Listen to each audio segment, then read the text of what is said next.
శ్రీ మహాగణాధిపతయే నమ. ఐం మహాసరస్వత్యే నమ. శ్రీ లలితాంబికాదేవి నమ. రాశి ఫలాల కార్యక్రమంలో భాగంగా ఈ సెప్టెంబరు మాసము అంతా కూడా చివరి వరకు, మాసము ప్రారంభం నుండి చివరి వరకు కూడా ద్వాదశ రాసుల వాళ్లకు, అంటే 12 రాసుల వాళ్లకు, మేషము నుండి మీనరాశి వరకు అందరికీ ఎలా ఉండబోతుంది, ఏమి చేసుకుంటే మేలు జరుగుతుంది అనేటువంటి విషయాలు ప్రతి మాసము చెప్పుకుంటున్నట్టుగానే ఈ మాసము కూడా చెప్పడం జరుగుతున్నది.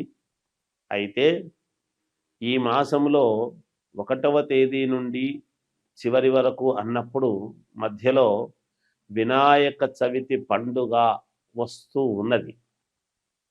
అలాగే ఏ రాశి వాళ్ళు వినాయక చవితి పండుగ రోజు ఏమి చేసుకుంటే మీ పనులకు విఘ్నాలు తొలగి నిర్విఘ్నముగా బాగా ఉండేట్టుగా మేలు జరుగుతుంది అనేటువంటి విషయాన్ని ఈ ద్వాదశ రాసుల వాళ్లకు కూడా చివరిలో చెప్పడం జరుగుతున్నది. అందువలన అసలు ఎలా ఉండబోతుంది, ఏ రాశి వాళ్లకు, ఏ రాశి వాళ్ళు ఏమి పరిహారము చేసుకుంటే మేలు జరుగుతుంది. వినాయక నవరాత్రులు వస్తున్నాయి.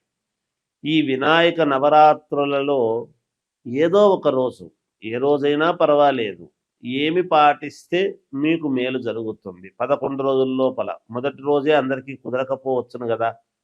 కాబట్టి 9 రోజులో, 11 రోజులో లేదా 3 రోజులో జరుగుతుంది. అయితే ఇళ్లల్లో పూజలు చేసుకుంటారు, వినాయక చవితి పూజలు. కానీ వినాయక దేవాలయములో చేసుకునేటువంటి పరిహారం ఏమిటి అనేటువంటిది నేను చెబుతాను. మనం ఏ కార్యక్రమం చేసినా ముందు వినాయకుడిని పూజిస్తాం.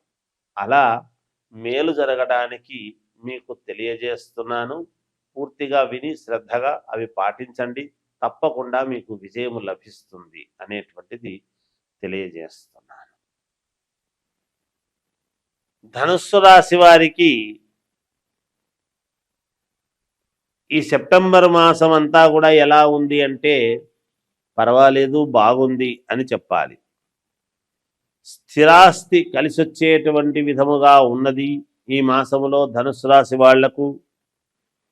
దూర ఆలోచనలు, కుటుంబ వృద్ధి, కుటుంబము మీద దృష్టి పెట్టడము, అలాగే దీర్ఘకాలికమైనటువంటి ప్రణాళికలతో వేసేటువంటి ఆలోచనలు ఉంటాయి.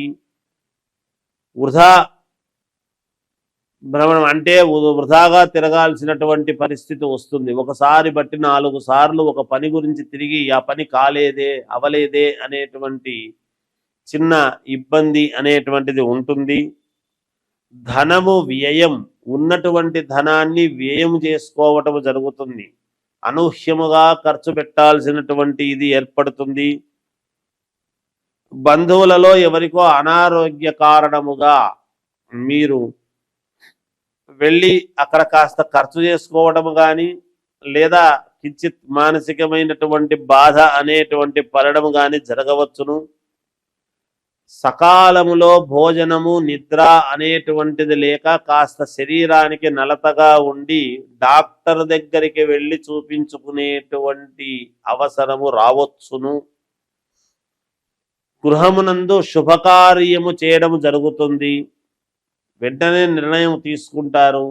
లేదా ఎప్పటి నుంచో జరుగుతూ ఉండేటువంటిది ఒక కొలిక్కి వచ్చి ఇంట్లో పెళ్లి చెయ్యాలి అనేటువంటి భావనతో దానికి తగినట్టుగా మార్గము ముందుకు వెళ్ళడం జరుగుతుంది గాక. బంధుమిత్రుల సమాగమనము అనేటువంటిది ఉన్నది. బంధువులు, మిత్రులు అందరూ కూడా ఒకేసారి రావడం జరుగుతుంది. ఎందుకు వస్తారు బంధువులు, మిత్రులు ఒకేసారి రావాలంటే? ఇంట్లో ఏదైనా శుభకార్యము లాంటిది జరిగితేనే, లేదా మనకు ఒక బిరుదు లాంటిది రావటము, లేదా ప్రభుత్వాలు గుర్తించి ఏదైనా ఉన్నతమైనటువంటి పదవి ఇస్తేనో సంతోషంలో రావటము కానీ, ఇలాంటివి రాజకీయ నాయకుల్లో కావచ్చు, లేదా వ్యాపారము చేసుకునేటువంటి వాళ్ళు వ్యాపారంలో మంచి లాభాలు వచ్చినప్పుడు ఒక గెట్ టుగెదర్ లాంటిది ఏదైనా చేసుకుని అందరినీ పిలిచితే కానీ వీళ్ళందరూ రావటము ఇది కాదు. ఇలా ఏదో ఒక రకమైనటువంటి ఆనందము కలిగినప్పుడే కదా బంధువులు మిత్రులు అందరూ కూడా వస్తారు. అలాంటి సన్నివేశాలలో రావచ్చును. వృత్తి వ్యాపారము యందు స్థిరత్వం కలిగేట్టుగా బాగా పాతుకుపోయేట్టుగా నిర్ణయాలు తీసుకుంటారు మీరు. అధికారులు పై అధికారుల యొక్క మన్ననలు పొందటం లాంటివి జరుగుతాయి. అలాగే శారీరకమైనటువంటి శ్రమ అనేటువంటిది బాగా పడవలసినటువంటి ఇది ఏర్పడుతుంది.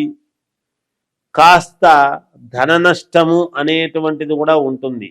అనూహ్యముగా ధనం ఖర్చు పెట్టుకోవడమే కాకుండా నష్టము అంటే అనవసరమైన చోట కాస్త పోగొట్టుకోవడము కానీ వేస్ట్గా పెట్టడము కానీ కొంచెం నష్టపోయేటువంటిది. అసలు పెట్టిన చోట ఏదైనా వెనక్కి రాకుండా పోవటము కానీ నమ్మి ఇచ్చినటువంటి డబ్బు రాకపోవటము కానీ ధన నష్టము అంటే ఇదే కదా, ఇట్లాంటివే కదా ఉంటాయి. అలాంటివి జరగవచ్చును. కొన్ని ఆపదలు సంభవించే విధముగా ఉన్నది. జాగ్రత్తగా అడుగులు వేయండి. 1-2 సార్లు ఆలోచన చేసి చూసుకొని ఏది ఏమైనా ఇంకా మెరుగైనటువంటి ఫలితాలు మీరు సాధించాలి అని అనుకుంటే మాత్రము మీరు చేయవలసినటువంటిది ఏమిటి అంటే 1.5 కిలో గోధుమలు, గోధుమ రంగు కలిగినటువంటి వస్త్రము, తర్వాత 2 టెంకాయలు, 1.5 కిలో పాలు ఇవన్నీ తీసుకొని గణపతి గుడికి వెళ్ళి అక్కడ అర్చకుడికి ఇవ్వండి. మీ పేరుతో పూజ చేయించుకోండి.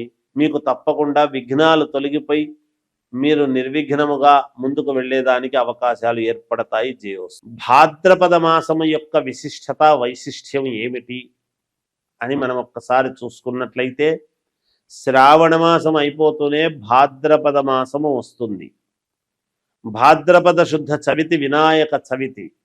ఆ వినాయక నవరాత్రులు 11 రోజుల 9 రోజుల అనేటువంటిది మనం చేయడం జరుగుతూ ఉన్నది వినాయక నవరాత్రులు. అయితే భాద్రపద మాసము అనంగానే కలవు చండీ వినాయకవు అని. కలియుగములో చండీ అంటే అమ్మవారు పార్వతీదేవి కదా, అందువలన అమ్మవారిది వినాయకవు అన్నాడు. అంటే వినాయకుడు. మనం ఏ కార్యక్రమము చేసినా ఏ పూజ చేసినా ఏది తలపెట్టినా ముందు గణపతి పూజ చెయ్యందే, ముందు గణపతి స్మరణ చెయ్యనిదే మనం ఏది చేయటానికి లేదు. ఎందుకంటే దేవతలు కూడా గణపతికి ప్రథమ గణాధిపత్యం అనేటువంటిది ఇచ్చారు. కాబట్టి మనము కార్యము ఏది తలపెట్టినా అది నిర్విఘ్నముగా సాగాలి అంటే అందుకని వినాయకుడి యొక్క మననం మనం చెయ్యాలి. అందుకే ఏదైనా ఒక శుభకార్యం చేస్తున్నామంటే ముందు వినాయకుడిని చేసి పెట్టకూడదు పసుపుతో. అలా వినాయకుడిని చేసి పెట్టాము అంటే కార్యక్రమం అంతా ఆలస్యం అవుతుంది. వచ్చి పీటల మీద కూర్చున్న తర్వాతనే ఇంకా వినాయకుడిని చేయడం అనేది జరుగుతుంది. ఇది మనం గుర్తుంచుకోవాలి. చాలామంది పూజారులు కావచ్చు, పౌరోహితులు కావచ్చు ఇది పాటిస్తారు చాలామంది. అలా విఘ్నాలు కలిగించేటువంటి వాడు వినాయకుడే, ఎవరో కాదు. అందుకనే మనము వినాయకుడిని మనము ఎటువంటి విఘ్నాలు లేకుండా నిర్విఘ్నముగా సాగాలి స్వామి అనేటువంటి ఇదితో మనం వినాయకుని పూజలు చేస్తాం. అటువంటి వినాయక నవరాత్రులు అనేటువంటివి మనము జరుపుకుంటూ ఉంటాము ఈ యొక్క ఇదిలో. తర్వాత ఈ నిమజ్జనము అది అయిన తర్వాత వెంటనే మహాలయ పక్షాలు ప్రారంభమవుతాయి 18వ తేదీ నుండి.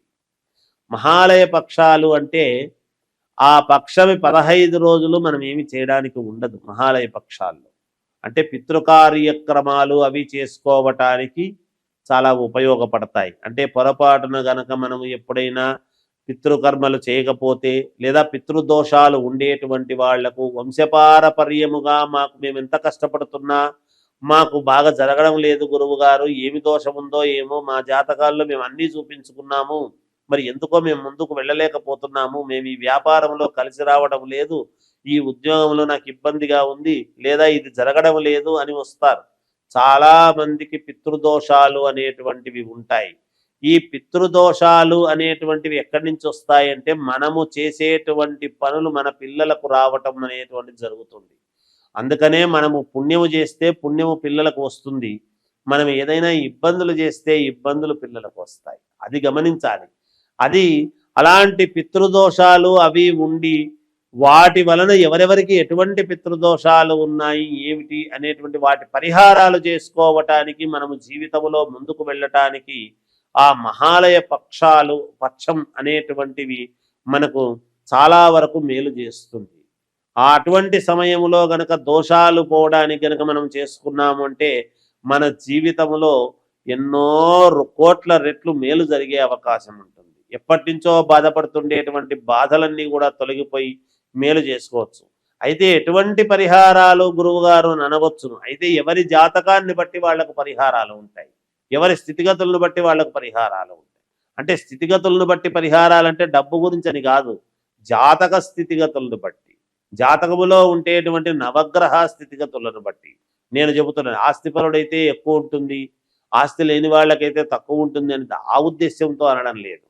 అంటే ఉన్న గ్రహస్థితులను బట్టి, వాటి యొక్క కర్మ ఫలితాలను బట్టి, పితృదోషాలు ఎటువంటి ఉన్నాయి ఏమిటి అనేటువంటిది చూసుకొని ఎటువంటి దోషాలను మనము పోగొట్టుకుంటే మేలు అనేటువంటి దానికి మహాలయ పక్షాలు ఉన్నాయి. ముందు వినాయకుడి యొక్క పూజలు జరుగుతూ ఉన్నాయి, నవరాత్రులు. ఇవి రెండూ కూడా భాద్రపద మాసములో రావటము విశేషం. ఎప్పుడూ కూడా భాద్రపద మాసంలోనే వస్తాయి, దీంట్లో పెద్దగా ఏమీ ఆలోచన ఏమి లేదు. అంటే పౌర్ణమి వరకు చూడండి, భాద్రపద శుద్ధ పౌర్ణమి వరకు వినాయకుడి యొక్క వ్యవహారాలన్నీ కూడా నడుస్తాయి. ఆ తర్వాత పౌర్ణమి తర్వాత నుంచి మహాలయ పక్షాలు మళ్ళీ అమావాస్య వరకు ఉంటాయి. ఆ తర్వాతనే మనకు ఏమిటి అంటే మళ్ళీ నవరాత్రులు, అమ్మవారి నవరాత్రులు. అందుకే నేను మొదట్లోనే కలవు చండీ వినాయకవు అన్నాను. అమ్మవారి నవరాత్రులు అంటే మొదట కొడుకువి నవరాత్రులు, తర్వాత తల్లికి నవరాత్రులు. వీళ్ళిద్దరికే నవరాత్రులు. పేరు ఏది పెట్టినా గుప్త నవరాత్రులని ఇవన్నీ కూడా తర్వాత మళ్ళీ మనం చెబుతాం మామూలుగా. అవి ఏవి పెట్టినా ప్రాధాన్యత ఏమిటి అంటే గణపతి నవరాత్రులు, ఈ దసరా శరన్నవరాత్రోత్సవాలకు అమ్మవారి నవరాత్రులు. అందుకే తల్లి కొడుకు, ఇంట్లో పెద్ద కొడుకు ప్రతి వాళ్లకు కూడా పెద్ద కొడుకు వినాయకుడితో సమానమే, చిన్న కొడుకు సుబ్రహ్మణ్య స్వామితో సమానమే. అదేమిటి గురువు గారు ఒకవేళ 3-4 కొడుకులు ఉంటే అని అనుకోవచ్చు. నేను మాట వరుసకే చెప్పాను పెద్ద కొడుకు వినాయకుడు లాంటి వాడు అని. ఎందుకంటే బరువు బాధ్యతలు వినాయకుడికి తెలిసినంతగా ఎవరికి తెలియదు. అందుకని ఆయనకు మనము ఆరాధించడంలోనే మన బరువు బాధ్యతలన్నీ కూడా తొలగాలి, మేలు జరగాలని కదా మనం పూజిస్తాం. అందువల్ల చెప్పాను. ఈ భాద్రపద మాసాన్ని అందరూ కూడా సద్వినియోగం చేసుకొని మీకు తగిన తోచిన విధముగా గణపతి నవరాత్రులలో పాల్గొని మీరు ఇది చేసుకోండి. తర్వాత మహాలయ పక్షాలలో మీకు కావాల్సినటువంటి అయ్యగారుల దగ్గరికి వెళ్ళి మీ జాతకాలను చూపించుకొని ఏమైనా పితృదోషాలు ఉంటే ఈ మహాలయ పక్షంలో ఈ 15 రోజులలో అవి పోగొట్టుకునే విధముగా చేసుకోండి. తద్వారా మీ ఎదుగుదలకు మీరే మూర్ధన్యులు కండి, మేలు జరుగుతుంది. జయోస్తు.